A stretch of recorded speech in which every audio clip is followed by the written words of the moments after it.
going on, guys? Welcome in. We are back with a instant reaction. It is now Sunday, the day before the legal tampering period begins for the 2025 free agency offseason. I got a packed house here. We got Tyler, we got Matt, we got Anthony here, and we're going to break down a couple of the moves that just went down today. Aaron Jones back to the Vikings, Davante Adams to the Rams, and DK Metcalf getting traded just about 10-15 minutes ago to the Pittsburgh Steelers. I think maybe the best guy to talk about, because it's probably the biggest news at this point, is DK Metcalf. There were talks, right, that he wanted a warmer climate. A lot of people thought he would go to, maybe the Patriots. It just a lot of people, I was pretty much guessing it would likely be the Chargers, just given their need at the position as well as the warm weather. But guys, Matt, why don't we start with you first, man? Like, dislike, kind of in the middle. Where are your thoughts on DK Metcalf? And we'll talk values once we kind of go around the horn here. But what are your thoughts initially on the move? Yeah, my first thought is it's interesting wide receiver room between him and Pickens. I'm really curious how they'll use that unit, but the question still remains, who's the quarterback? And that's kind of where the value questions really begin for me. We'll see what they do. I know Pete and I did a mock not too long ago, and I picked Jackson Dart going to the Steelers. That would be interesting to me. You have two established wide receivers for a young rookie quarterback. Or if it's Fields again, at least you're giving him some weapons. So there's a lot to commend that. But for the most part, I'm not really ready to make any sort of fantasy move right off the jump. Okay. Anthony, what do you think? How are you feeling about this? Don't love it for fantasy right now. It's Pittsburgh. They have Pickens there already. They have Freiermuth. They have, whether they keep Najee or not, he can catch passes. Warren can catch passes. It's a low-volume passing attack. Arthur Smith is still there. You guys brought up the lack of a quarterback and the quarterback questions. If it is Fields, does that really make you happy in fantasy? Outside of our own Steve loves it, but I don't. If it's a rookie, does that really make you happy? I mean, I know Jaden Daniels popped last year, but Caleb Williams, there's a lot of bad that could come out of this. I personally think Pittsburgh, they made this trade. I think they're trying to win now. And there's a chance that, maybe they re-sign Justin Fields. Maybe they draft a rookie. I think they could be in the market for somebody like Kirk Cousins. I know Kirk Cousins wants out of Atlanta. I know the expectation, or he had alluded that he's going to wait till after the draft to see what spots are open. Pittsburgh could be a place for Kirk Cousins. I think Pittsburgh ultimately brings in somebody that they feel like they can go win now with. Yeah. Matt, any thoughts you want to piggyback there off of Anthony? I mean, Tyler. Why did I say Matt? Tyler. It's all good, man. It's all good. I mean, question of Kirk Cousins. Yeah. No, I was like, I'll go again. We'll come back to you, Matt. We'll come back to you. Tyler, go ahead. Give us your thoughts, man. I think Anthony brought up some good points there. All of the QB concerns, stuff like that. I think those are all valid points. That's where the value question comes in to play. We're going to go over that in a little bit. As of right now, I'm not making any fantasy moves. I think if you try to sell him now, his value probably just went down. If you're trying to buy him and you really believe in the talent, yeah, sure, maybe go ahead and go try it. But I'd let it kind of simmer a little bit because we still have the QB concerns. You may have to pay a little bit more just because it just happened. So I would definitely try to sit on it for now, wait it out a little bit. But my thing is, it doesn't really change for me. If anything, it might actually get a little bit worse, his fantasy value. So I really think that quarterback is going to be the biggest question mark for this offense. And I think what you're seeing is a deviation from the way the Steelers have always operated. They've always had that one wide receiver that they could count on, and then they would draft somebody in like the second or third round, and it was always the next man up mentality. They've done that for years on end. They did that with Pickens. They did that with Deontay Johnson. Like, they just had this revolving door. And I think they're getting to the point where they don't want to be mediocre anymore. So they're going to give whoever is the quarterback option, all the weapons that you have, and they're going to try to go score some points. We'll see if that translates. We'll see who the quarterback is, but we just got to wait it out right now. Yeah, and Albert kind of brought it up in the chat, and I do like what you said there, Tyler. I think the biggest concern with this Steelers team is they kind of become a middling team, right? Not good enough to be a contender, not bad enough to have a top pick. I'm not saying DK Metcalf makes them a contender by any means in the AFC. We don't even know who the quarterback is. I think Albert also brings up Sam Darnold, right? Is this a way to lure a good quarterback or one of the top quarterbacks left to come to the Steelers? I don't think they make this move unless they're confident that they have a plan at the position, right? I mean, you're going out and paying $30 million for a wide receiver and giving up a second round pick. Look, quite honestly, if you don't get your quarterback, say they bring in Aaron Rodgers on a 1-year deal, right? Next year, you're giving up a second round pick that could be used to move up for a quarterback in the draft in 2026. I don't expect them to draft a quarterback unless it's Jackson Dart possibly, but now that second rounder, I don't know, was it a 2025 or was it a 2026 second?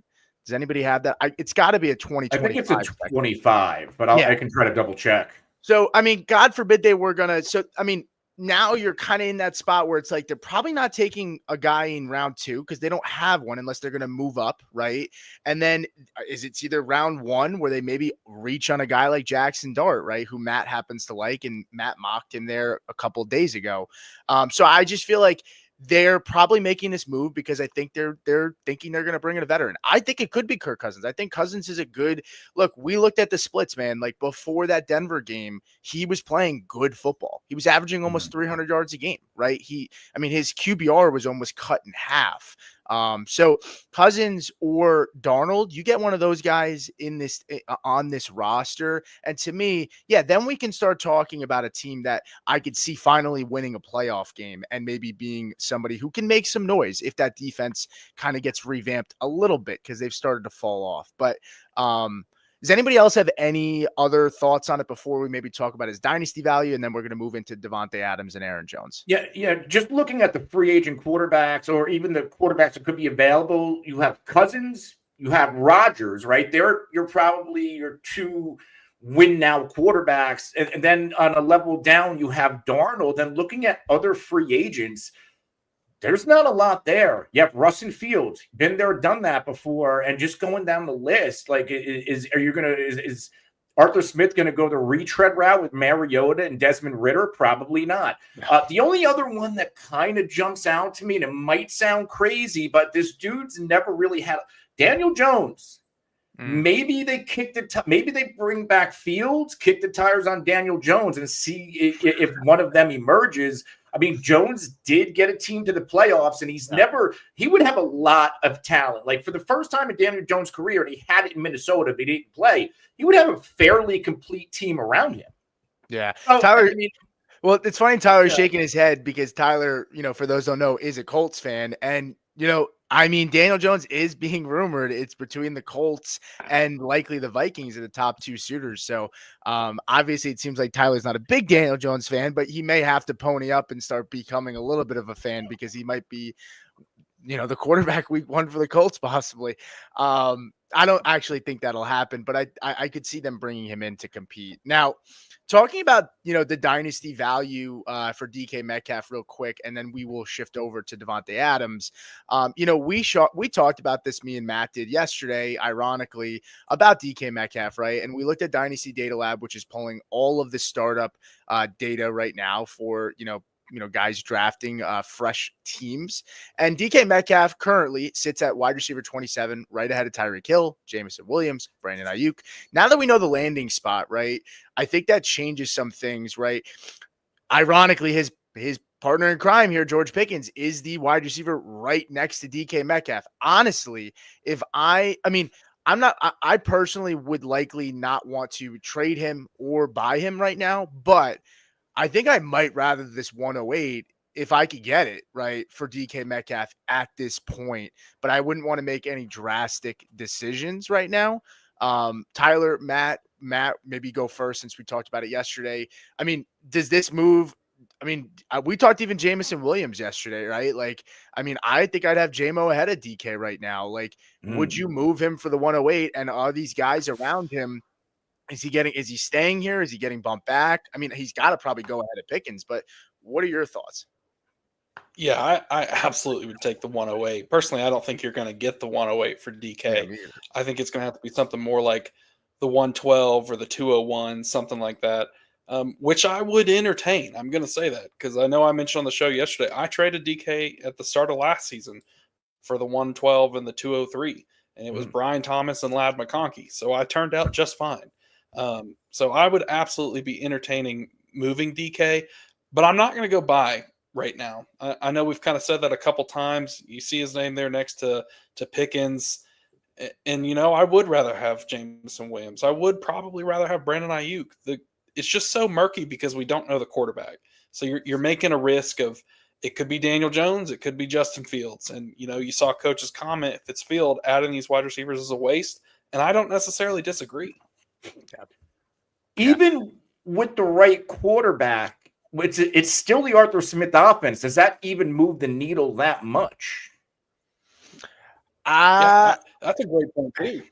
Yeah, I worry just in general. Like, I mean, when you look at DK Metcalf, he's been a underperformer, right? Ever since that big year, which Anthony was pounding the table on all offseason, right? And, last offseason, right? And I was more in on DK with the Ryan Grubb offense. I do have concerns, right? I think the other thing, obviously, Dynasty Data Lab, we talked about this, Matt, yesterday, but this wide receiver 27 was probably built in to assuming he gets a solid landing spot, right? This probably doesn't reflect what his value is currently, right? It's really just where we are right now, obviously, because the news just recently dropped. Tyler, your thoughts? I mean, let me spit a couple names at you. Ricky Pearsall, Jaden Reed, Jamison Williams. Any of those three guys that you would prefer as it is today? We don't know the quarterback situation. Is there anybody of those three guys that you would take over DK right now in Dynasty? Out of those three, I would probably take Jaden Reed as well as Jameson Williams ahead of him, just because of the quarterback certainty, and we've seen them, have good games. Now that's not to say that DK is a bad player, though. I mean, this whole thing could change. This landscape could change depending on the quarterback. If Kirk comes, or somebody else that we can throw the ball, then we could have a different conversation later. But I do agree, with what Matt was saying earlier. The 108 seems like a little rich, maybe, but I think people may do it just because of the name. I think his name carries a lot of weight. Yeah. And so I am in the process of trying to move valuable like players on my teams, no matter what my construction is. So if I'm competing, if I'm rebuilding, I'm trying to get as much value out of them as I can. If I could trade him for the 108 right now, we know that the first round picks only accrue in value. So if you trade him for the 108 now, you make a turnaround, and on draft day, whenever your rookie draft is, you take that 108 and you move up a tier or two tiers, depending on where you go. So I actually had a trade this week involving DK and Olave. I kind of swapped the two because I wasn't necessarily sure about the QB situation, what they were doing with Geno. Turns out he gets traded, and now DK's traded. So for me, I at least have a little bit of stability in Olave now. So that's just kind of where I think, though. I've always been a big proponent of Jameson Williams. I've always really liked him. He got in trouble for the gambling and stuff like that. But those are the guys that, if him and Reed, I would take them over DK right now. And I don't even know that it's really that close, honestly. Okay. Yeah, I think I actually think I'd rather Ricky Pearsall. I think I'd be fine with him over Jaden Reed at this point because I'm still weary about him. But I think I would prefer JMO and Ricky Pearsall just off of the gut instant reaction. But all right, well, let's shift over to our next guy, which is obviously Davante Adams. Davante Adams gets traded over to the Rams, and I mean, he's back home, right? This is a California kid. He lands back home in his home state. And Davante Adams, for what it's worth, tough stretch last year in the beginning of the season with the Raiders. Obviously had the phantom injury, right? And kind of, sat out a few games, went to the Jets, and it really wasn't all sunshine and roses to begin the season or to begin his tenure with the Jets and Aaron Rodgers. In the first 5 weeks with Aaron Rodgers, he finished as a wide receiver one time. Outside of that, his wide receiver finishes were 55, 54, 55, and 34. But after that, right, the week 12 bye week for the Jets, or he didn't play in week 12. I don't have that. I think it was a bye week in week 12. They came back versus Seattle, and he went on a good stretch, right? Wide receiver 17, wide receiver 8, wide receiver 1, wide receiver 16, 54, and 9. This is a guy that, yes, the relationship with Aaron Rodgers was there. And so maybe, him getting targets, was it because he was just that open, or was it because there was a confidence level there from him and Rodgers? I don't know. But I do think this is a guy that still has stuff left in the tank. When you think about Puka Nacua and you think about, Cooper Kupp, right? I mean, in terms of fantasy, Puka Nacua kind of slid into that Cooper Kupp role, right? They kind of used Puka Nacua in that big slot in that McVay offense, and he played really well. Could we see Davante Adams maybe get put into that big slot role and Nacua play more of an outside role? I'm not totally sure. We're gonna obviously see how that shakes out, but I'm not necessarily extremely worried for Puka Nacua. I think Puka Nacua is going to be just fine. There's a relationship built there, and I think that offense runs through him. But after setting the stage there, Anthony, I'll go to you first. Instant reaction for fantasy, and then just NFL wise, what are your takeaways from that?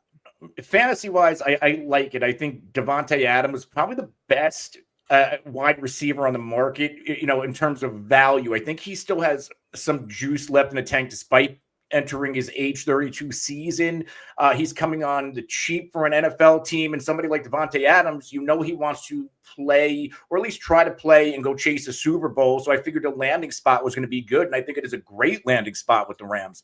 Cooper Kupp's on his way out. Cooper Kupp does not, I think they're around the same age, but Cooper Kupp looks a lot older than Davante Adams. He looks a little bit slower, and maybe Davante Adams, if he is that much better than Cooper Kupp at this point in each career, he's going to be more of an asset than Cooper Kupp was, as we saw down the stretch. He was kind of irrelevant.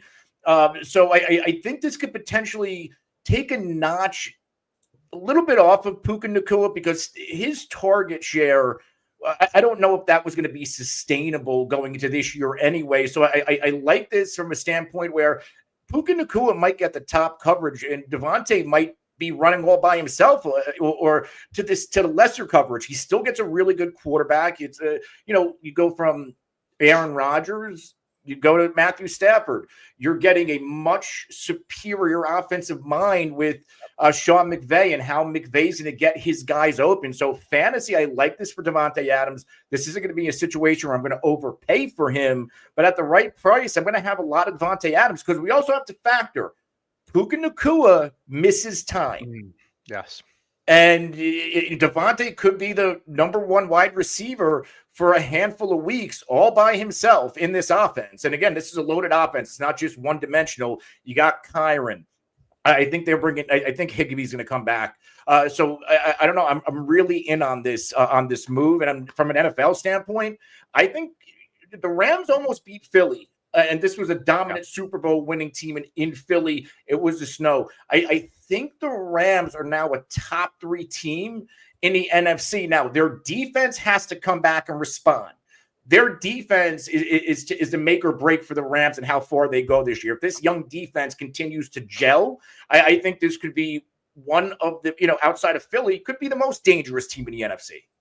Yeah. And I think the beautiful thing is they didn't have to bring in Aaron Rodgers to get Davante Adams, which was a concern, and crazy where we were about a week ago, where we thought Matt Stafford was gone and this team was heading for a rebuild, moving off of Cooper Kupp, right? Now I'll pose a question to you, Matt, and then you can give your thoughts.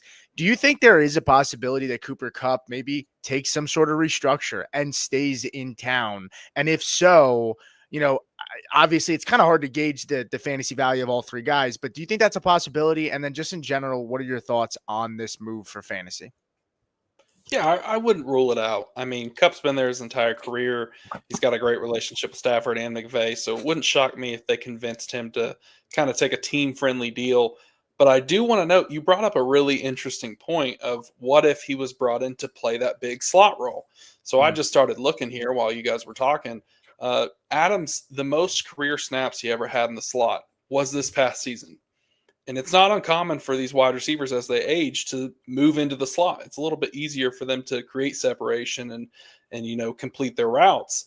And another famous name that did this is Larry Fitzgerald. We all remember him as the big X outside towards the end of his career. He slid into the slot because Bolden was there, and there's someone else I'm sure I'm forgetting. That was He like the played beginning of primarily out it. the slot. That was like when it Do kind what? of started to. That was kind of like when it Mhm. started to become more of a thing. Like Fitzgerald was Yeah. one of the first guys that they really started to move these big guys in the slot.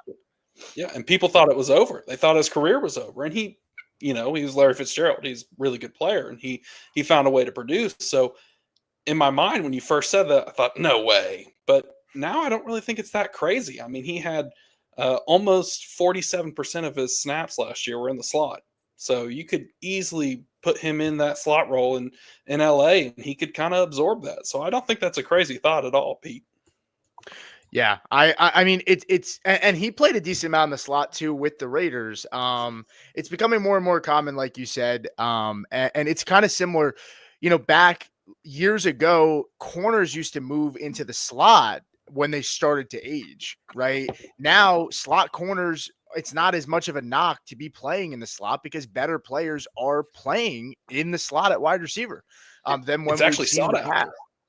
Yeah, exactly. Tyler, what are your thoughts on the move? I mean, do you think?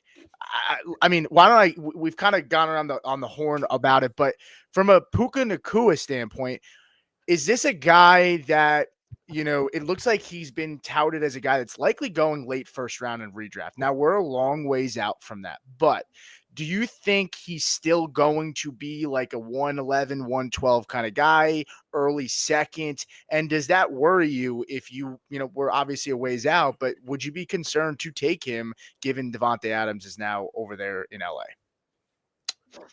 I wouldn't be concerned to take Puka at all. I think he's still clearly the one on the offense. Yeah. I think while Devontae does, give another name out there to kind of spread out the coverage a little bit, I don't think he necessarily impacts Puka as much as some people may think.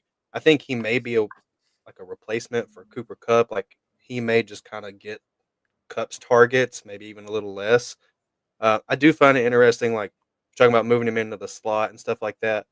Kind of a smaller deal. They did re-sign Tutu Atwell to one year, 10 million. I think earlier in the week. Not saying that's super significant, but I feel like he played pretty well outside. He was kind of their deep threat, I believe. So you could see him, Devontae kind of move in a little bit and get the prove it year or the prove it deal for Tutu there, and maybe they re-sign him. But that being said, it doesn't affect my thoughts on Puka at all.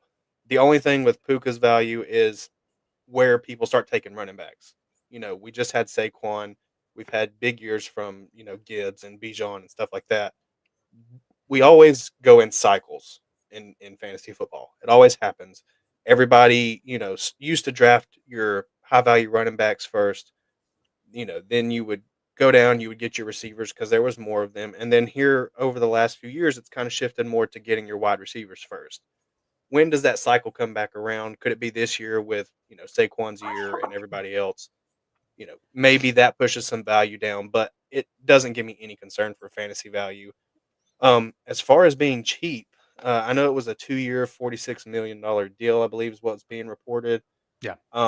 And so I don't necessarily think it's super cheap. Maybe they can convince Cup to come back, like we said, on a team friendly deal. I probably wouldn't have signed Devontae for that, but maybe the name carries a little bit more weight, and at least you didn't have to bring Rodgers with him. So, and then I did want to rebuttal Anthony's point about Puka missing games. Last year was the only time he missed any games, and True. it's because he hurt Yeah. his knee. Yeah. And that was He played just the banged. first Yep. 6 weeks. Well, weeks 2 through 7.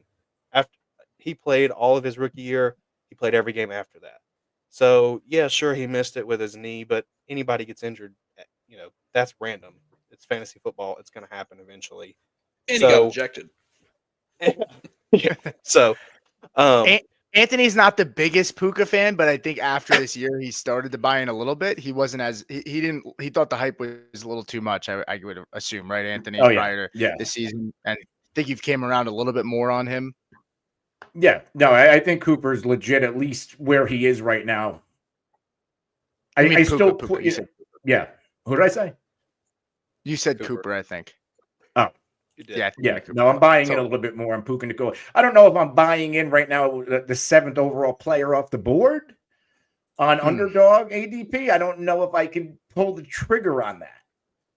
When you got Nico, Amon-Ra, Brian Thomas Jr., Neighbors, if you want a wide receiver, I may be looking. I think there's a little bit more stability with Amon-Ra, St. Brown, or Brian Thomas, or even Malik Neighbors, assuming the Giants do something. I mean, they didn't even have anything at quarterback last year. Malik Neighbors, had a pretty good year for a rookie. So if Neighbors takes a step up, I think I would take Neighbors over Puka Nacua, but he's certainly a first-round pick. I just don't know if he's a number 7 off the board first-round pick for me. Yeah, I understand that. If I'm not mistaken, I'm pretty sure Neighbors had 170 some targets. So anytime you get that many targets, especially as a rookie, you're going to have a good year. So yeah. Now when we talk about cost and price, right? Davante Adams signs for $23 million per year. The guarantees wise, you're looking at $26 million. But that slots him in as the 18th, tied with Calvin Ridley for 16. So really, really 16, 17, whatever you want to call it, right? They're tied there at 23. Wide receivers ahead of him. Deebo Samuel is making more money than Davante Adams right now. Michael Pittman Jr. is making more money. And then you have guys like Nico, you have Davante Adams, you have T. Higgins on the tag. And then you have Cooper Kupp, who is sitting there at number 10 at $26.7 million per year. And hell, even Jalen Waddle is at $28 million per year, which I think the Dolphins are going to regret that contract for sure. But I think that's a pretty fair price, in my opinion. $23 million per year. It's $26 million guaranteed. I would assume a lot of it's front loaded to this year, just in case he falls off after next year, and the team could probably get out of the deal decently easy. But when you take a look at Davante Adams' dynasty value, right, especially in startups right now, let's take a look at the startup value for him. And right now, he is going as the wide receiver 42 off the board. I'm trying to share my screen, but it is not working for me. Here we go. He's going off the board as the wide receiver 42. And right now, guys like Brian Robinson Jr., Matt Stafford, Geno Smith, he's somewhere sandwiched in between the 203 and the 204. In my opinion, right now, obviously, just like DK Metcalf, we haven't seen the market react to, Davante Adams being moved, or signing, but I would argue that I'd be very comfortable paying a 204 for him, 203 if I'm a contender. I would probably be as comfortable to go up to a 201 for Davante Adams if I am a contender. Now, maybe that gets some pushback, but guys, his play style, for me, in my opinion, they just last longer in the NFL at that position. Now, is he going to be elite? I'm not saying that, but tying him to an elite offense, I'll buy into that upside. And I think if you can get him for under a first round, or cheaper than a first round pick, I like the value, and I'd be happy if somebody's willing to do this. But I think likely the reaction to him being moved, you probably might not be able to get him for this, but I would be as comfortable as paying up to the 201. Now, Matt and Tyler, I'll ask the both of you first. Matt, you can go first. You guys play Dynasty probably the most on this show. Is that, for a contender, is that asking for too much? If you are selling him, would you be probably maybe trying to get a late first for him if you can add some stuff into the deal, right? And if you're buying as a contender, is the 201 too much in your opinion? Yeah, for me, I'm not going to buy Davante Adams right now. I mean, he's 32, and when you're looking at these picks around him, if you told me I could get the 201 for Davante Adams, I would do it immediately. There's going to be some wide receiver that falls to the 201. You might get Ibuka. That's not crazy. He's falling in the early second rounds right now. So I would absolutely entertain that. I kind of look at the board there too. I'd rather have Cortland Sutton. I'd rather have Khalil Shakir. I'd rather have Debo Samuel. Those are all names that I'd rather have because I could see them being the one in their offense. I do not see a world where Davante Adams is the one. I think Puka Nacua is going to be the guy. You pose the question, is it any type of threat to him? I don't think it's any threat at all. I mean, he played with Cooper Kupp, and Cooper Kupp was productive. He had the injury to start the year, but he was really good towards the end of that season. No, we didn't do too much in the playoffs, but for me, I would be looking to move and capitalize off this market and the news and just see what I can go and get. Sure. Tyler, what are your thoughts? Yeah, I agree completely. If you're getting anywhere in the first half of the second round for Davante Adams, I'm trading him right now. That would be like an auto accept. What if I did have Davante and I really wanted to sell him? This is probably your ideal time to try to take like a mid-second round pick, pair Davante with that, and try to get into the back of the first. That would probably be my go-to move, especially if you're contending. You may be a little bit later in the second round, so trying to even move up, maybe to the 111, 112, or anywhere kind of close. I'd probably rather do that and maybe net a third round pick back or something. But this, like Matt said, 32 years old. This is kind of where you start to get your last raft toss out there. You get your little circle in the middle of the ocean, and this is your way out, I feel like. Yeah, so I'll give it to you, Anthony, in just 1 second. The only pushback I would give is Debo Samuel. Debo at his age, right? I mean, he's not necessarily extremely old, but he's 28. He'll be turning 29 towards the end of the season. I would say I'd feel better with Davante just because of the situation.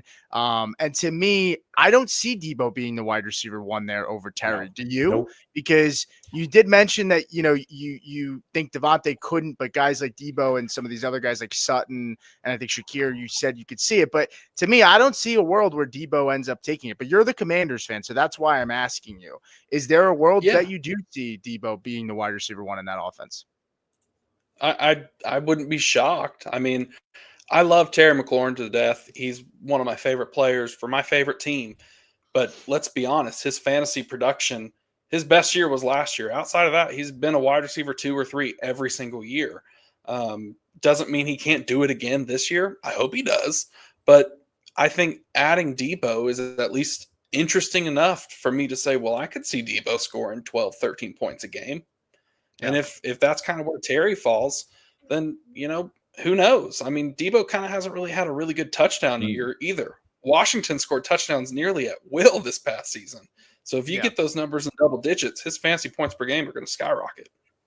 Yeah, and I'm going to give it to you, Anthony. Just one more thing. The only thing I would say is, with Debo, we haven't seen him stay healthy, and he's also up there in age, just like Adams. So to bank on him coming back, I'd feel more comfortable with Adams personally, just because of the sheer fact that we saw him do it last year, and he's in an offense with a mastermind. Cliff Kingsbury did a good job, don't get me wrong, but I trust McVay, and I also just feel like, both guys likely aren't going to be the wide receiver ones, but to me, I at least like that Adams has done it. So if I was going to buy one of the two guys, I would still buy Adams. With Debo, you're buying him on the hopes that he gives you a couple more extra years over Adams. But I think personally, Adams has the likelihood to give you a wide receiver one finish in fantasy over Debo, who I don't think probably has that in him anymore. I think it's likely his ceiling, I think, is somewhere in wide receiver 2 range, maybe mid at the top. Given where he's finished in previous years, we haven't seen him really do it, right? Due to the injuries and now with the age. So I'm just going back and forth there. But Anthony, I'll give you a chance here too. Where do you think Adams goes in redraft, right? If you had to guess at this point, where do you think he's going to go? And then also give us your thoughts on the dynasty side as well. Well, I'll do dynasty first. I usually build my teams. I try to keep them, in the running to compete every year. So I'm one of those people who would be looking at a player like Davante Adams, and I would give up a second round pick to get Davante Adams. Now, he's probably a 1-year rental at this point of his career. He's 30. It's his last big contract. 32. Yeah, he's 32. So what do we have? 1 big year left, and it's probably now. So I would probably flip a second-round pick if I'm a competing team to go bring in Davante Adams. And for a one-year rental, like a pound for pound, I'm with Pete. I'd rather have Davante in this Rams offense over Deebo Samuel. I have Deebo, at least in redraft, valued as a wide receiver 3. Now, Adams right now, he is going at pick 50 on Underdog. That's obviously before this deal happens. I think we're going to see Davante maybe drop right around a pick 60. Is that crazy? Do we see, because last year we know Cooper Kupp and Puka Nacua, they were going right around each other, like, late first, second, late first, third round. Do you guys see Davante's ADP going down or going up? I can kind of see it going down a little bit. I could see it going down just because people are maybe reactionary. If I had to guess, I think he settles in somewhere on that 5-6 round. I think that's probably where he ends up going, round 5, round 6, just based off of what we saw last year in the crop of receivers that were available in that part of the round. Matt, Tyler, any thoughts? No, Matt, and before you go, I do want to say one more thing. I think what's significant is the fact that it's no longer Aaron Rodgers. Remember, Aaron Rodgers was kind of, before Davante got there, Garrett Wilson was on pace to be one of the league leaders in targets. And once Davante got to the Jets, we kind of saw Garrett Wilson got pissed off, wanted to leave because Aaron was just hyper focusing on Davante Adams. That's not going to happen this year. So I also see that 141 targets and say, where is that target share going to be in this offense that's now commanded by McVay, Stafford? You have Puka there. They use their running back field right with Kyron. There's going to be probably fewer opportunities for Davante Adams. Matt, Tyler, any other thoughts that you guys have here? Matt, do you want to take a chance to push back on the Deebo hate, or are you okay leaving it where we are? Yeah, I'll push back. I'll say this, Pete. We should just do a pizza bet and just let the chips fall where they may. I'm not sold that Adams is really going to outproduce Deebo. I know you mentioned Deebo's age, but Adams is older. The target point, that's a great point, Anthony. Like a really good point. From week 13 on, Adams had at least 11 targets every single week except for one. So I don't expect those numbers to remain. Certainly he might have a game or two, but it would shock me if he had 12 targets every single week. So, Tyler, Anthony, do you guys want in on the pizza bet, or do you want to just be me and Matt? No, I'm not as confident in that. It's an absolute lock that Deebo is irrelevant. Yeah. No, it's between him or Deebo who ends up having. Yeah. We'll do points per game just because Deebo's been injured, Adams has been injured, and usually we do the disclaimer: if any of the guys miss 6 games, it's just a throw out. That's really how we do it. Tyler, any desire to get in on it? No, I'll let you guys do it, but I did want to bring up one name that I kind of thought. I was sitting here looking at the Dynasty Data Lab, just a name that stuck out to me. You were talking about giving up a second round pick for Davante, right? Yeah. A guy that I would rather have for a second round pick is actually Chris Godwin. I know he was hurt last year, but if he goes back to the Bucs, I would much rather send a second round pick for Chris Godwin, who's 28. He's in the offense that he's always been in with Mike Evans still. That's where I'm like, if you have to pay a second to get Davante, who's, 32 years old, moving to a new team, and we don't know really where he's going to fit in. We know it's an elite offense. That's what we know. We know McVay's going to have a top scoring offense and that Davante's going there. But I would much rather take a shot on those younger guys, even a Deebo. We say, oh, well, Deebo may not have the ability to be a wide receiver one, but yet he also adds in rushing, rushing attempts. He could get a rushing attempt and a touchdown on the goal line. That's not far-fetched at all. So I think there's a little bit different value, whenever you're talking about like Deebo versus Davante, but that's where Dynasty kind of becomes subjective. It's what are you willing to pay? If you can get somebody who is 4 to 5 years younger, similar production to probably what you're going to get out of somebody realistically, can Davante go and be a top 12 wide receiver? Sure. Is it likely? Probably not. So I'll take the shot on a younger guy. Pete, Anthony, you guys were saying you would give a second round for Davante. Yeah. Who would you rather have between the two? Would you rather go get Godwin coming off of an injury year, or would you take the shot on Davante? I'd Godwin. rather Godwin. Yeah, I'd rather Godwin. Godwin. I mean, he's Mhm. healthier, and Godwin. To be fair, I mean, he's And- right now he's wide receiver 36, and he's right around between a 111 and 112. And I did say I'd probably pay up to 2-1 for Adams, but yeah, I certainly would be happy to spend the 201 for Godwin if somebody would take that. Yeah, absolutely. And I know right around, because I was thinking about Godwin earlier. Another name going around there, and I think he's going to cost a little bit more than Davante Adams, is Jalen McMillan. Yeah. Because if Godwin leaves, I mean, Jalen McMillan could be a complete stud. Yeah, great it's down the it's stretch. risky. It's risky with McMillan. You Yeah. know, it is risky. You're buying that he is leaving. If he is, because right now McMillan's in between the 110 and 111. So you're paying somewhere between that, a first rounder for him without knowing if Godwin's you're Right. taking the risk. But hey, look, if you pay the 111 and you're that confident in him that Godwin's leaving and Godwin does leave, you might be pretty freaking happy to have him for the 111. I was going to say, and also if you really believe in Jalen McMillan, like I think McMillan's going to be a stud. Mike Evans is going to be 32 this year. How long is he going to be at the Mike Evans level to where Jalen McMillan could be the heir apparent? So, like, you invest now in Jalen McMillan, and of course, there's risk, but maybe in 2 years, he's the guy in this offense. Yeah. So one thing I will add, and then I want to show some trades recently for the guys that we've been talking about that have gone down from that are tracked on Sleeper. But Cooper Kupp last year had 100 targets. Puka had 106. Tutu Atwell re-signed for 62 targets, 64 targets for Demarcus Robinson, 28 for Whittington. Tyler Johnson, 41 targets last year, right? So when we talk about, you know, are there going to be enough targets for Davante Adams? I think if he's healthy, he's going to get at least 100. Now, that's not on the pace of what he had last year, right, in some of those games. But Tyler Johnson had 41 because Kupp and Puka were gone for a bunch of games, right? I don't think Tyler Johnson's getting 41, right? So you're probably expecting if Puka stays healthy, let's just take Tyler Johnson's 41 and give it to Puka. Now he's at 147. I think that's a fair number for him, right? Now Adams may eat into that. Maybe he's somewhere around 130. I think that's a fair number. 125 would probably be the lowest I could see Puka getting. But let's just assume that, right?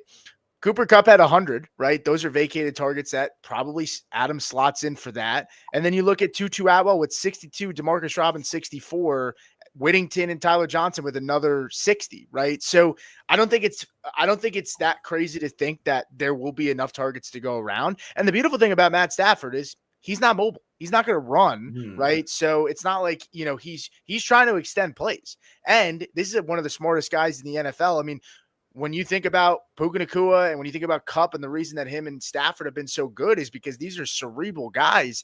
One thing Davante Adams has always been good at is him and Aaron Rodgers have just have been able to they just see things at the same time based on what the defense is showing, and they run routes. He runs routes based on that. Like, it's not even in the game plan, right? It's option routes. So I think because of that, he's going to fit in well with Stafford, and that's also partially why I can see him definitely getting that target share. But I think we've kind of killed a dead horse or beat a dead horse on that. We're at the 43-minute mark. Let's take a look, because we did talk Chris Godwin, and then we're going to go into Aaron Jones. But I did want to talk Chris Godwin just because, you know, it was on the topic and we're just talking about compensation, right? So here are some of the recent trades Chris Godwin has been involved in. Now, we don't necessarily know how high some of these picks are, but this is probably one of the worst trades, right? You see Godwin for Joe Mixon. I think anybody here would likely make that deal. I think I would probably prefer the Godwin side.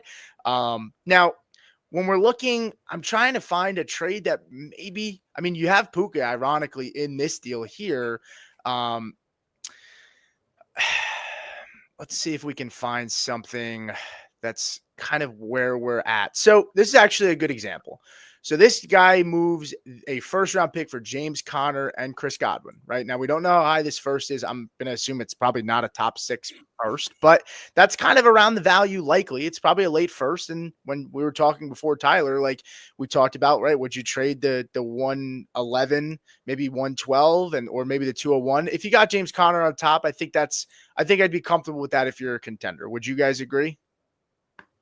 Yeah, if I need the players and I'm contending, then do it. That's fine. Yeah. Which I'm not one? moving the Which one? 106. No. I mean, this is obviously we're operating on the assumption that this is probably a late Sure. pick. It says 12 team, right? And so 10 starters. We're assuming it's probably back half 110, 111, 112. I can't see anybody making a deal higher than that, but crazier things have happened. Let's assume and operate it's around the 110 and you're getting Connor and there's a need there. Is that a deal you guys would make? Assuming Yeah, Godwin I'm goes back fine to with the it. Bucks. Yeah, I would do it. If I'm a win now team, yeah. Tyler? Yeah, I agree. No, Because you talk about a Egbuka. Hold on. You talk about a Egbuka, right? Like, and he's a guy that might be like very ready to slot in and be a high PPR guy, right? And with a high floor, but I think from a contender standpoint, I think that's pretty solid value and probably where I would say if you're making a push, that's a fine trade. Anthony, go ahead. yeah, I was saying, I think it just depends on who falls. Yeah. Well, yeah, for sure. do we still like Chris Godwin, right? Because you try to play connect the dots here. Yeah. Godwin has ties to Dave Canales in Carolina, who have a need at wide receiver. He also has ties to Liam Cohen, who just cleaned house, and they need a wide receiver. If he ends up in either one of those spots, do we still like Chris Godwin as much as we like him on the Bucks? I would say yes. Yeah. A little bit less than Carolina because as much as, it's nice to – I'm buying into Bryce Young a little bit. It worries me a little bit because of how poorly he played for the first year and a half of his career. But again, there's still those two tie that's still a tie there. He's familiar with Dave Canales and the offensive system. So, yeah, I mean, when you look at Godwin produced with Mike Evans, if Godwin went to Jacksonville, I know Brian Thomas Jr. would be, a guy that would scare people away, but I'd happily take the discount on Chris Godwin in fantasy because a lot of people are in love with Brian Thomas Jr. fairly, and rightfully so, but that would likely scare people away from Godwin and give him a nice value, especially in redraft. Tyler, Matt, any other thoughts before we move to Aaron Jones? I'm good. Let's talk Aaron Jones. All right, let's talk Aaron Jones. So Aaron Jones finds himself back with the Minnesota Vikings. I know Asa, who is helping us out as well on our podcast side, is in the chat, and he is a Vikings fan. Would love to hear Asa's thoughts on the re-signing here. But Aaron Jones goes back. I think it was around $10 million per year for 2 years. So 2 year, $20 million. Probably not a ton of guaranteed money, but this is a nice move. I think it's a bummer for Dynasty because I think a lot of people had hoped that we were going to get one of these really good running back prospects to land in Minnesota, but I don't think that deters them from bringing a guy in as like a day 2, maybe early second round to, sometime in the round 3 because, I mean, there are needs on this team, but I think comboing Aaron Jones. There was a lot of times last year where we saw them try to work in another running back alongside Aaron Jones. So I think that they want to have a second guy to complement him. And I don't think that they would be afraid to spend a day 2 pick on a running back. But Tyler, why don't you give us your thoughts first? Do you like the move for Aaron Jones? I mean, it's hard to talk fantasy redraft for him because, running backs a lot can change in their environments. But is this a landing spot that you're happy if you have him as a dynasty owner? Yeah, I mean, I think it's good for him to be in the same system. It's a successful system.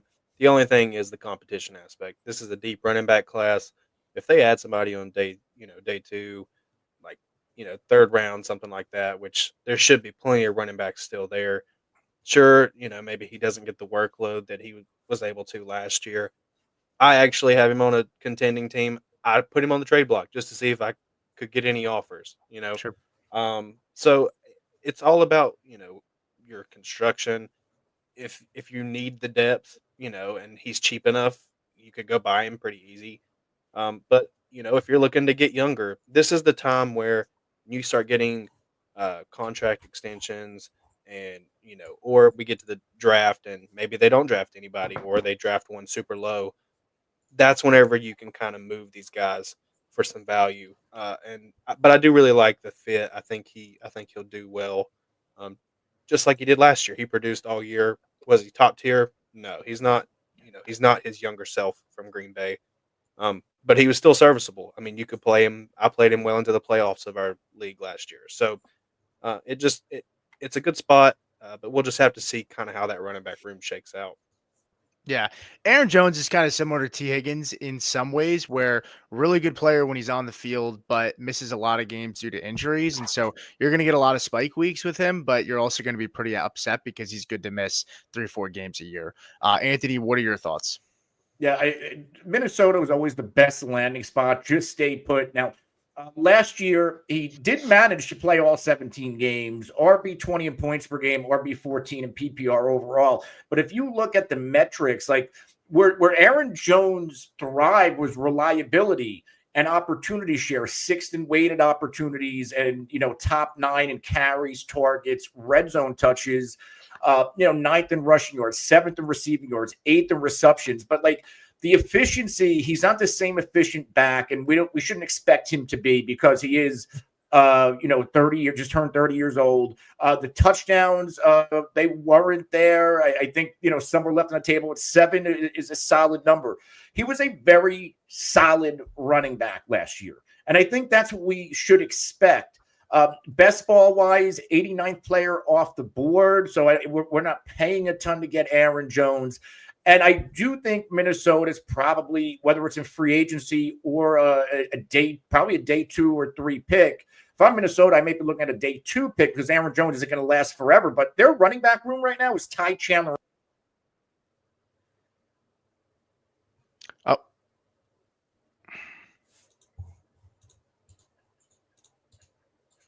Anthony, you're muted, man. I can't unmute you. You're muted. I'm gonna pull him down. Maybe he'll realize when I don't think he still doesn't realize. All right, well, we'll get back. He's still going. Yeah, I mean, Matt, why don't you give us your take? I think he's realizing now. Maybe he's not realizing still. Matt, why don't you go ahead and pick up? What are your thoughts on the Aaron Jones move? Yeah. I mean, it's interesting. Did you guys realize it was a career year for Aaron Jones? It was the most rushing yards he's ever had. He had just over 1,100. That kind of surprised me. But when I really think about all that you guys are saying and whether we lost, I can't unmute you. Sorry, go ahead, Matt. No, you're fine. For me, it really comes down to what do they do in the draft. Personally, I would not expect them to draft someone day 2. I'm going to follow the money. They gave him a 2-year deal, $20 million, $13 million guaranteed. Yeah, that probably is a team-friendly deal for year 2 where they can get out of it. But given this running back class and the landscape that it is, how deep that class is, they absolutely can get someone in the 4th, 5th, 6th round and take their shot. I mean, you got to remember, a lot of these teams are going to have a guy that they're in love with, and they could draft him at the end of the draft. There's just so many running backs that are available, and it's just kind of pick your poison. What kind of type of running back do you want? What archetype? Do you want a power guy? Do you want a scat back? Whatever you want, it's in this class, and you don't have to spend premium capital to get it. So I think personally the Vikings have set themselves up to not draft a running back day 1 or day 2. Now they can fill some other needs, get whatever else they need for that team. And then on day 3, they can go and find a guy. Because like Bracelin Tootin, the running back from Virginia Tech, I would not be surprised if he's day 3. Yes, he had the best 40 time, but again, there's just so many names that are going to push everyone down the board that you're going to get a good guy. Maybe DJ Giddens, maybe Taj Brooks. Like those would be perfect fits. They're basically clones of Aaron Jones. Yeah. So I think, if I had to guess, I think there's a very solid shot that this Vikings team maybe trades down and accumulates more picks because they have some needs. And so that's, I mean, if you watch if you're familiar with Thor Nystrom on Twitter, he works with Fantasy Life for Matt Barry. He's a big Vikings fan, and he's kind of been predicting for a while that he thought they were going to go running back. He also was under the impression that they would either draft 1 first round, and at this point, it seems like he thinks they might trade back. I think, I think to your point, Matt, this gives them flexibility to do what they want to do, right? And I think that's the big thing. If they have a running back valued, I think as a a second round grade, and he's there in the third round because teams are kicking that can down the road, I could see them making that move. But to your point, Matt, I mean, yeah, 4.5 yards per carry for Aaron Jones last year. He had 62 targets, which I thought was pretty crazy. That's a lot of targets, and he's been a guy that's known to be able to catch the ball out of the backfield, which but just makes him so appealing in fantasy. I think the frustrating thing for him was, he didn't always get a heavy workload on the ground. Like his yards per carry have always been good, but I mean, he ran the ball in 5 times in terms of rushing touchdowns, and that really kind of hurt him. He only had 2 games of 100 rushing yards, and while he did eclipse 1,000 yards, and it was a good season for him, he looked really good. I think the touchdowns were kind of disappointing for him, only coming out with 7. And then again, some of these games, like when you look at the games where like he had 102 yards, he had, 1 receiving touchdown. He had a spike week there, but in a lot of the games where he didn't have big weeks rushing, he wasn't scoring touchdowns, which was really the frustrating part for him. He'd have a decent amount of spike weeks, 106, a touchdown, 1 catch for 4 yards. He had 93 yards, a touchdown, 3 catches for 23. There was a lot of that, but it never kind of matched up. And his weeks where maybe he didn't get going as a running back on the ground, he wasn't scoring in the end zone a lot either. And then as for the injury thing, Anthony is right. He actually didn't miss a game last year, which I was actually surprised about. Hey, I'm back. But my cat knocked me out. I tried to unmute you, but it said that I wasn't allowed to because you muted yourself. I'll kick it back to you. Let me just finish his last sentence. I think he left that game in London early, and I think there was fear that he was going to get put on IR, and then he got a second opinion, and then I think he ended up coming back maybe after a bye week. I think that was what it was, where he left early. There was a bye week coming. He hit the bye week, and then he didn't hit IR, and he stayed. But he's been a guy gets banged up often. Anthony, we didn't really hear much from you. Yeah, you were going for a while there. So if you want to come back with what you were, I lost my train of thought. But we heard up to your point where you said, he didn't miss a game last year, and then that's really okay. Cut out. So Aaron Jones doesn't miss a game, but I feel like he was a product of opportunity. 9th in carries, 8th in targets, 9th in red zone touches, 6th in weighted opportunities. Didn't miss a game. And then also 9th, 7th, and 8th in rushing yards, receiving yards, receptions, 7 total touchdowns. The efficiency is where it drops off from the old Aaron Jones in Green Bay, where he was finishing as a top 12 running back. So as long as Minnesota continues to feature Aaron Jones, I don't think we're going to get that anywhere close to that top 15 runner anymore. But can we expect a middling RB2 season out of Aaron Jones? And his ADP is 89 off the board right now on Underdog. I think that's more than fair for a player that we're getting right around the 8th round. And then going off of Hoff's weekly scoring sheet, he had 2 games over 20 points, 13 games over 10 PPR points.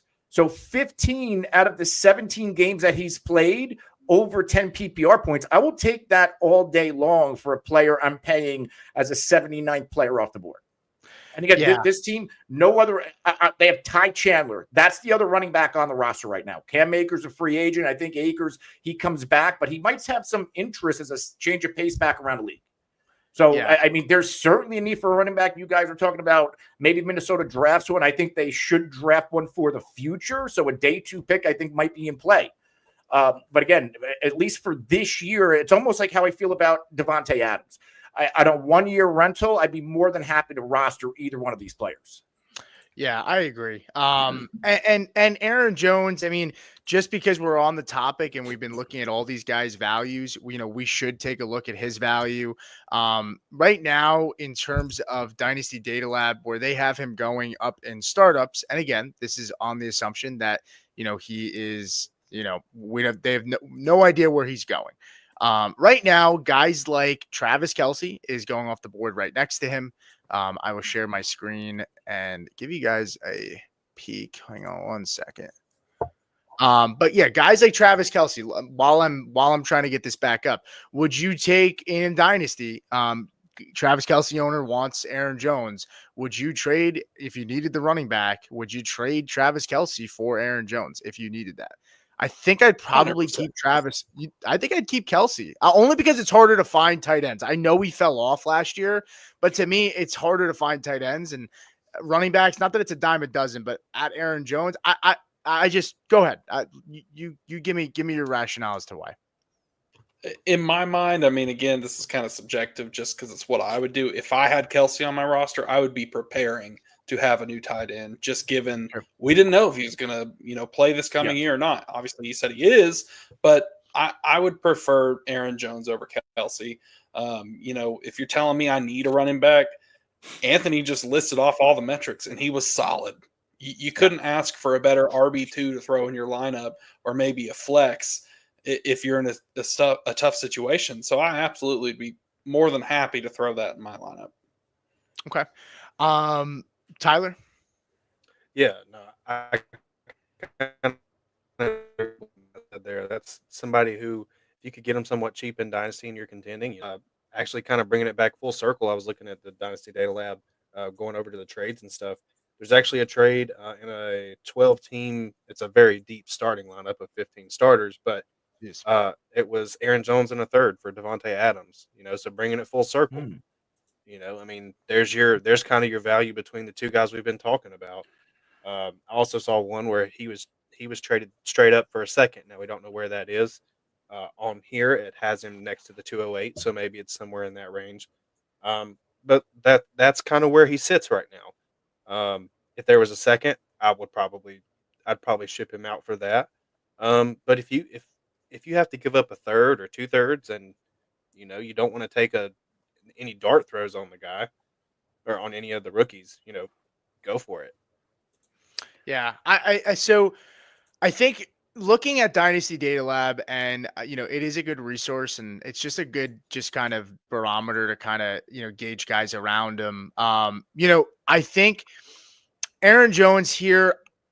Crazy enough, I'd rather Rachaad White. Rachaad White is a guy, I know Bucky Irving, and I know Matt doesn't like him, but Rachaad White, you look at the numbers, he was a solid. I mean, you're talking about an RB2, like you want an RB2. He's younger, and to me, Rachaad White had a decent year last year, even though Bucky Irving took a lot of his shine. I don't think Bucky Irving is just going to get the whole entire workload. I think Rachaad White's going to be involved in that offense, but I'm probably in the minority here because I know Anthony doesn't like Rachaad White, and I'm not a big Rachaad White fan either. But to me, with age included, I would be comfortable with Rachaad White. I mean, you're getting a guy who right now 25 as opposed to Aaron Jones, who I think is 29, about to turn 30 this year. And Rachaad White had a decent year last year. Obviously, like I said, Bucky Irving overshadowed that. But I mean, when you look at his points per game, and I'll pull it up, but I mean, he was good when he was on the field. But anybody that sticks out to you guys here before we wrap up the show, anybody that sticks out to you guys that you would prefer over Aaron Jones that's around maybe behind him in these last two tiers below? Jalen Wright's interesting. I mean, we'll have to see how much opportunity he's going to get given HN being there. But I'm at least intrigued to see with Mostert being gone, what does his volume get to? It's kind of more of a risky play, but a lot of these other names around here, man, it's a desert wasteland right now. I mean, J.K. Dobbins, Tank Bigsby, Rachaad White, Jonathan Brooks, Tajay Spears, just everyone has question marks. And we know Aaron Jones is going to produce. So really, I'll take that known production. Tyler or Anthony, whoever, does anybody else have any thoughts on what's available on the board right there? It's Aaron Jones, and I think if I need a player with, and again, it all depends on team build, the one that sticks out to me is Rashid Shaheed. Okay. That's a player, if I want some ceiling, maybe Shaheed, assuming that Saints offense, I mean, I like Kellen Moore. They have Derek Carr. We saw last year can sling it. They have some pieces. The defense is going to suck. They're going to have to throw the football. So but still, like, Aaron Jones is that stability piece. Let's say I'm really good, I have a lot of stability pieces at running back, and I can make more of a luxury trade, would probably be for somebody like Shaheed or even Marvin Mims. I think Mims has a little bit more risk, but if he's used the way they used him down the stretch, he could be a big time player this year. Yeah. I want to see what Denver does. I have concern trading for Mims because they are going to bring a veteran in, is what I've been told. If you watched our show a couple days ago, I spoke with Cody Rourke from their beat, and he's pretty convinced that they were going to bring a veteran. I think Joshua Palmer could be a guy to look at now. Michael Thomas.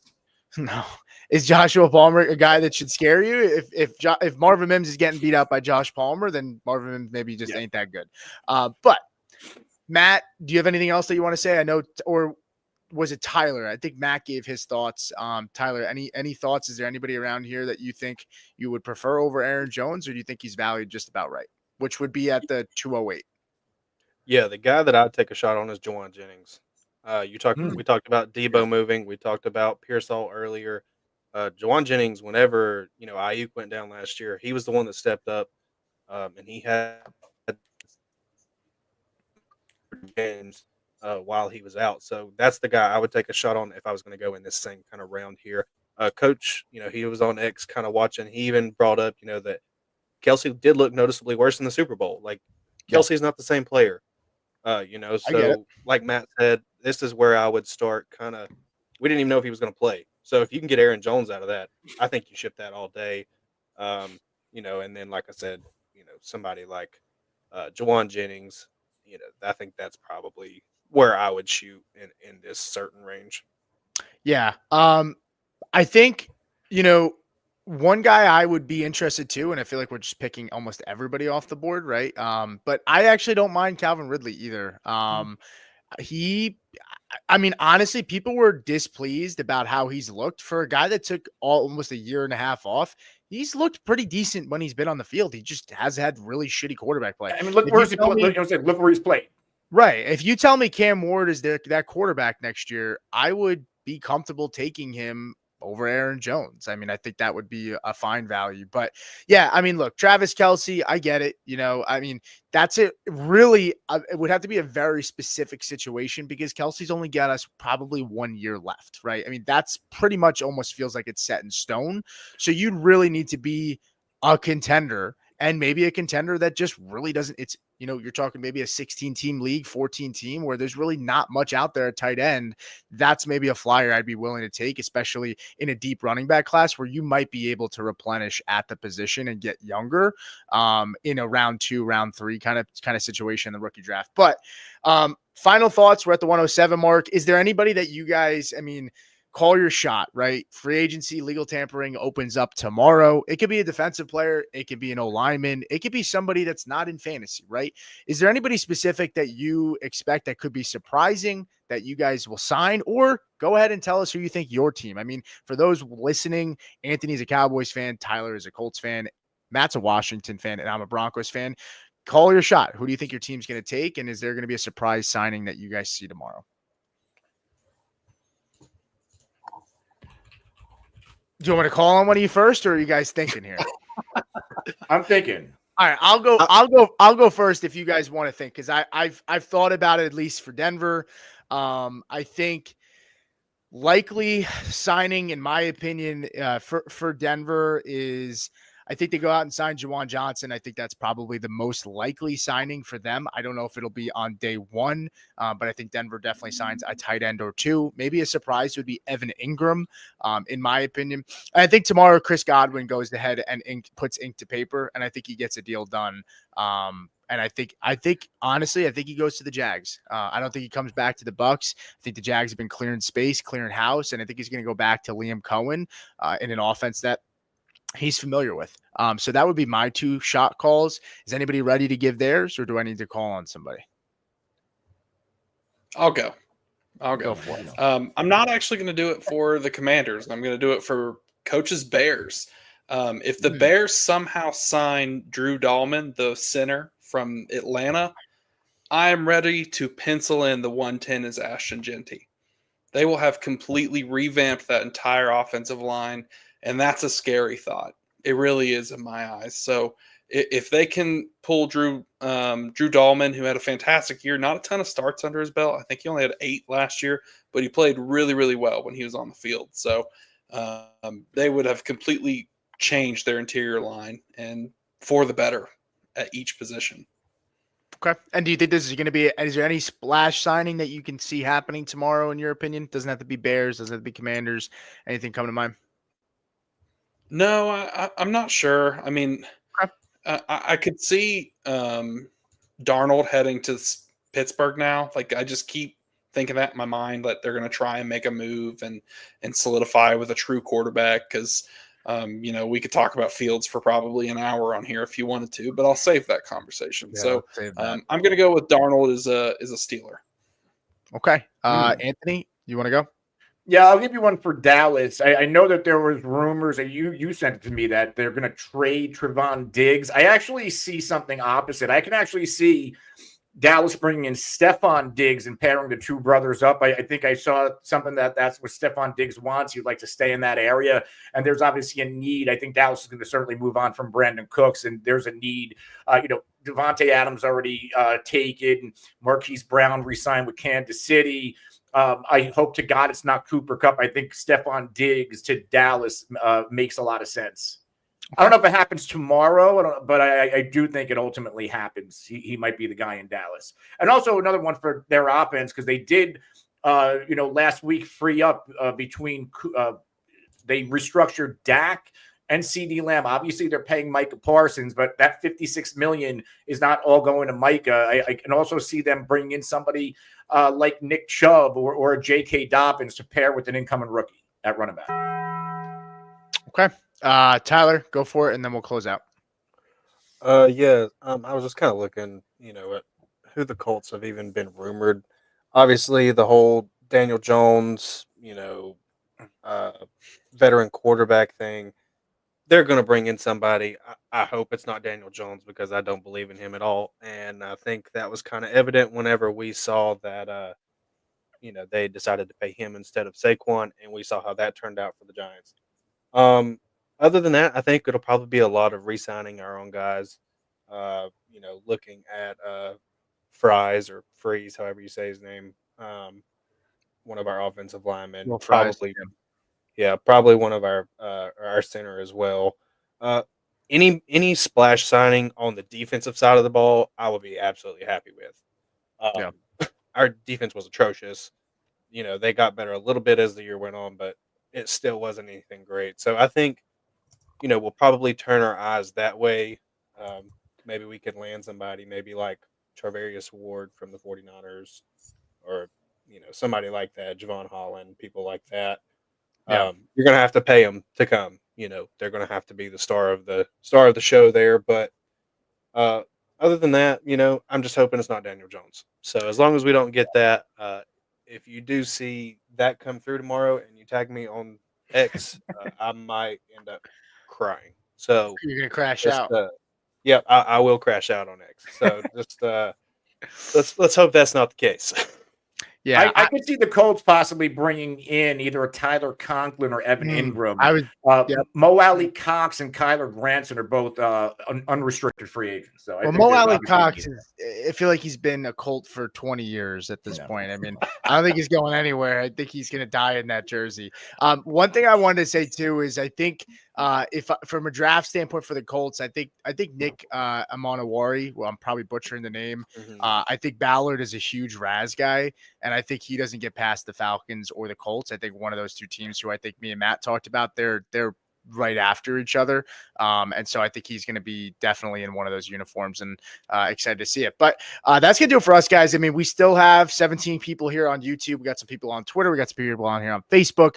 When we close out this video, feel free to drop in. We'd love to see your thoughts on who you think is going to be a surprise signing. Drop it into the comments once the video closes out, and give us a thumbs up. We would really appreciate it. We will be live tomorrow, likely around 6 o'clock. I know me and Anthony will will be here. Maybe Tyler and Matt will do something later on that night or sometime later this week. But with us, that's going to do it for us today. Thanks so much for joining, and we'll see you guys tomorrow.